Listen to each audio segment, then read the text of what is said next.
बचा है। लेकिन जो संत हो गए हैं उनका कहना सुनो भाई, थोड़ा जला बेसी बचा। बड़ी विचित्र बात है।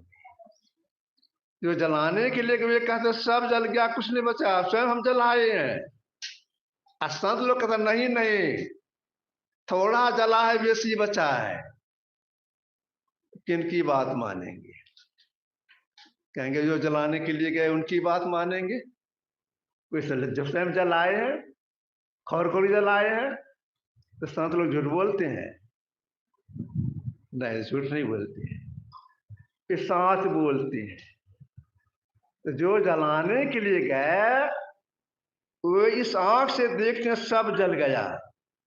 संत लोग भीतर की आंख दिव्य से देखती हैं, थोड़ा जला बेसी बचा। तो क्या थोड़ा जला क्या बेसी बचा? तो देखिए शरीर कितना विलक्षण है। मिट्टी, पानी, अग्नि, हवा, आकाश से जो निर्मित शरीर है इसको बोलते हैं स्थूल शरीर। जिसमें भोजन पानी देते हैं, कपड़ा ढकते हैं, इसको बोलते हैं स्थूल शरीर। इसके भीतर में सूक्ष्म शरीर है, कारण शरीर है, महाकर्ण शरीर है और कैवल शरीर है।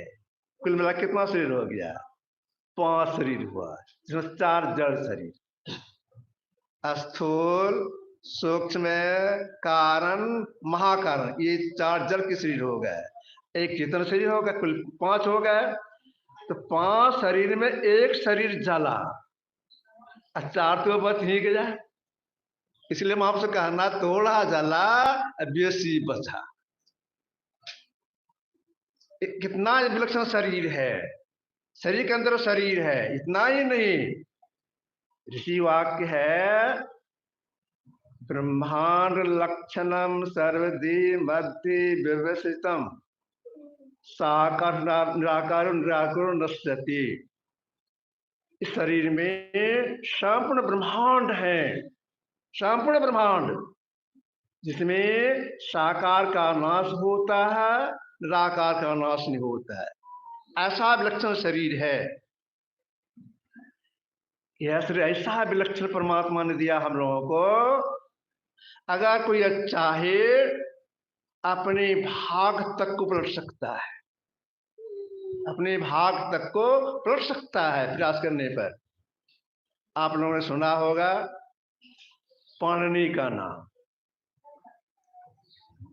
जब ये छोटी उम्र के थे तो माँ की आज्ञा से गांव के स्कूल में जाते थे पढ़ने के लिए। गुरुजी पढ़ाते थे, लेकिन पाणिनि का दिमाग बहुत कमजोर था। गुरुजी पढ़ाते थे, समय देते थे, एक अक्षर भी नहीं सीख सकते थे, याद ही नहीं होता था। अनुमान लिख सकते थे, लेकिन गुरुजी परेशान हो गए समझाने में, कहा तुम्हारा दिमाग बहुत भूसगुल है। फिर तो आप आगे देखें, गुरुजी हस्तरेखा जानते थे, हाथ सीधा करो तो बच्चे ने हाथ सीधा किया। हा भरा गुरुजी ने, तुम्हारे हाथ विद्या रेखा नहीं है, तुम जाओ यहां से, अपना बोरिया उठाओ, जाओ यहां से, तुम नहीं पढ़ सकेगा।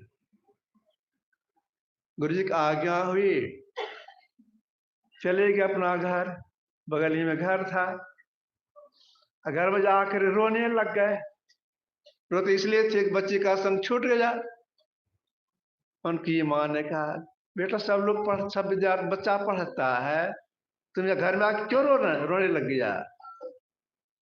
उस बच्चे ने कहा, गुरुजी ने कहा तुम नहीं पढ़ सकेगा, तुम यहां से जाओ, भगा दिए स्कूल से। उनकी माँ बड़ी विदुषी थी, पीठ ठोकी, माथा थपथपाई, कहा बेटा सुनो, जाओ जाओ पढ़ने के लिए जाओ। माँ भेजी है, तो जाएंगे तो गुरुजी मारेंगे। गुरुजी नहीं मारेंगे, मेरा नाम कहना, माँ ने भेजा है, जाओ मैं बैठो, बच्चे संग में बैठो। ठोक ठाक करके सीधा किया, बच्चे फिर स्कूल गए। अरे फिर आ गया, तुमको विद्या रेखा नहीं है, तुम नहीं पढ़ सकोगे। पाणि ने कहा, गुरुजी विद्या रेखा कहाँ पर होता है, कहाँ पर विद्या रेखा है, कैसे जाओ हम बता देते हैं। खड़े हो गए सामने में, और 3-4 विद्यार्थी को बुलाया, कहा सीधा करो इसे, सीधा किए। कहा देखो, जो बड़ी ये बड़ा उंगली है ना, उसके बगल में ये छोटा उंगली है, उसके बीच में देखिए यह जो रेखा है, यही है विद्या रेखा। गढ़ा है ना, यह है विद्या रेखा। इसको इतना है, इसको इतना है, इसको इतना है, तुमको जो है बिल्कुल चिकना है। देखा जी, तुमको विद्या रेखा नहीं है। उसके पेंट में कुछ था, चाकू वगैरह निकाला, जहां बता रहे थे गुरुजी विद्या रेखा नहीं है, अपने से रेखा बना दिया, चीर दिया। उसके बाद जब प्रयास किया पढ़ने के लिए, पढ़ने में पढ़ते पढ़ते इतना बड़ा विद्वान हुआ, ये सारे संसार को व्याकरण लिख के दे दिया। जिसके पढ़ने से बोलना सीखना पढ़ने के लिए आता है, व्याकरण दे दिया। पढ़ने के व्याकरण नामी व्याकरण है।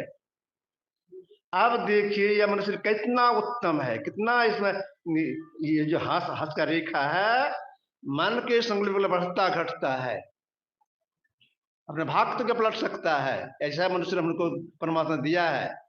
शरीर की क्या करना चाहिए, वही करना चाहिए जिससे कि हम जीव का परम कल्याण हो जाए।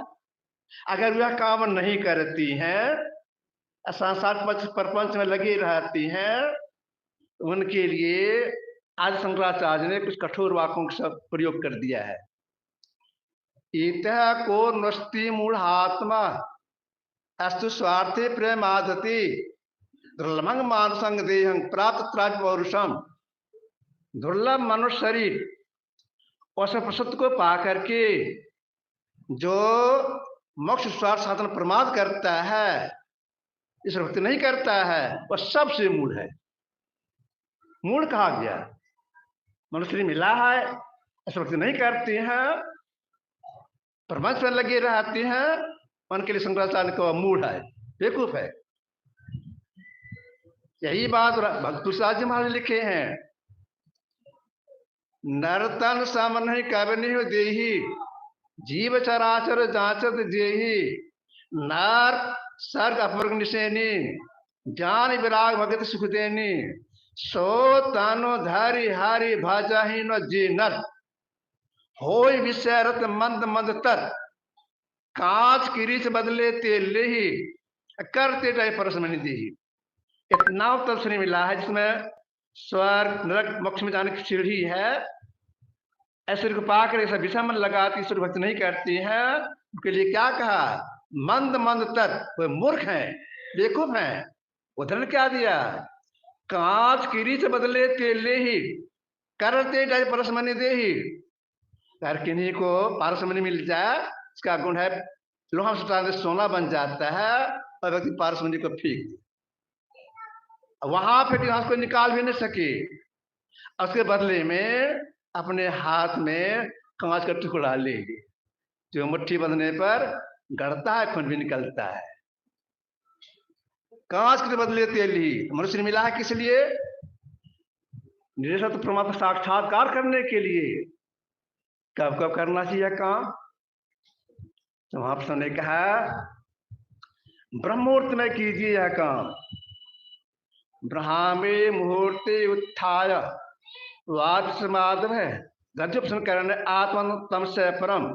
भगवान कृष्ण ब्रह्ममुहूर्त में जग जाते थे, हाथ मुंह धोकर कुल स्मर करके अपने अवसर का ध्यान करते थे। तो हम लोगों को भी ब्रह्म मुहूर्त में जग करके धनुष करना चाहिए। इसके बाद मध्याह्न काल में, मध्याह्न से मतलब यह हो गया 12 बजे के बाद, अगर उसमें फुर्सत नहीं मिले तो गुरुदेव हल्का कर दिए। क्या हल्का कर दिए, जब भी स्नान कराओगे तो मध्याह्न की गिनती में आ जाएगी। 8 बजे, 9 बजे, 10 बजे जब भी स्नान करेंगे तो वह मध्याह्न ध्यान करेंगे तो मध्याह्न काल की ध्यान गिनती में आ जाएगी। तो स्नान करने के बाद तुरंत बैठना चाहिए। इसके बाद संध्या काल में, इसके महाभारत में लिखा है गौधूली वेला में ध्यान करने का। अगर कोई मोक्ष प्राप्त करना चाहती हैं, तो छूटना चाहती हैं, तो गौधूली वेला में बैठें। गौधूली वेला किसको कहेंगे? जब गाय वन से चल के घर की ओर आती है, धूल उड़ता है, उस समय ध्यान करने के समय गौधूली वेला। अगर उसमें अवकाश नहीं है तो संध्या काल में सूर्यास्त के बाद जरूर बैठ के ध्यान करना चाहिए। यही त्रिकाल संध्या है, तो हम लोग त्रिकाल संध्या में अलस नहीं करना चाहिए। देखिए मुसलमान भाई अपने धर्म कितने दृढ़ रहती हैं, 5 बार नमाज पढ़ती हैं, समय पर नमाज पढ़ते हैं 5 बार। हम लोग वैदिक हैं, त्रिकाल संध्या करने कतराती हैं, संध्या काल में ध्यान नहीं करती हैं, इधर घूमते हैं, जलपान करते हैं, गपशप करते हैं, लेकिन ध्यान करने के लिए बैठते नहीं है। तो संध्या को जरूर बैठना चाहिए। संध्या काल में ठीक से बैठ सकें, जिस शरीर में कुछ एनर्जी भी चाहिए, थोड़ा टहलना भी चाहिए। टहलेंगे शरीर में अच्छापन आ जाएगा, तब जो बैठेंगे तो एक आसन से देर तक बैठ सकते हैं। संध्या को जरूर बैठ के ध्यान करना चाहिए। यह जानकारी कहाँ मिलती है? यह जानकारी सत्संग से प्राप्त होता है कि कब कब ध्यान करना चाहिए, कैसे ध्यान करने मन लगेगा। यह सारी जानकारी सत्संग से प्राप्त होता है। ये आपके समझ थोड़ा सा रखा। श्री सद्गुरु महाराज।